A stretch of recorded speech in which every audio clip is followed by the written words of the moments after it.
Hello, today we'll talk about the Spanish-American War. Cuba was just 90 miles south of Florida, and its population was largely Catholic and included Americans. The United States took an intense interest in the inner workings of the island. In 1895, as Cuba was fighting for its independence from Spain, the tabloid press in America continuously reported the story, often noting the horrors of Spanish repression against Cuba, and these deeply upset Americans for social reasons, religious reasons, political reasons, and also in part for economic reasons, as Cuba was an important nervy trading partner. People in the United States start increasingly calling for intervention into events in Cuba. In 1898, President William McKinley decided to send the battleship USS Maine to Cuba to protect Americans and American businesses. On February 15, 1898, the ship exploded.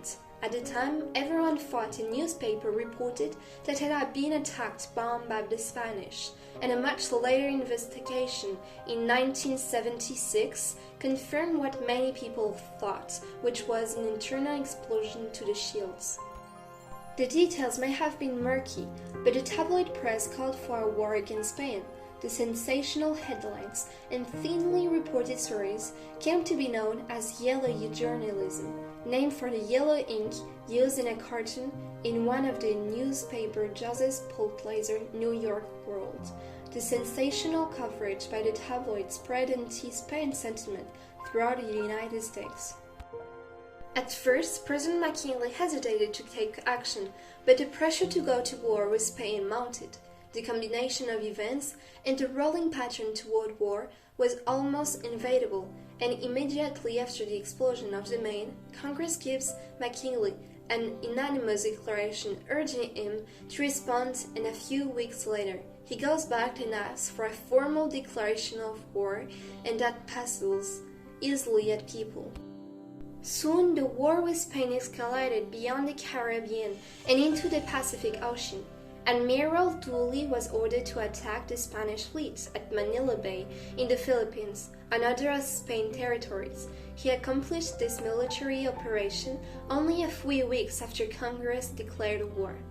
The initial war with Spain was a war in any ways to liberate Cuba, and only later did it become a war to acquire the Spanish Empire.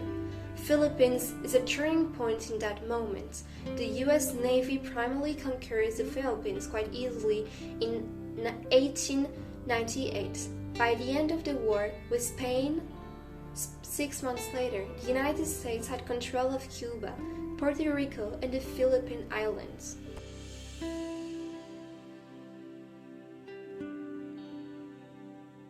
Thank you for listening.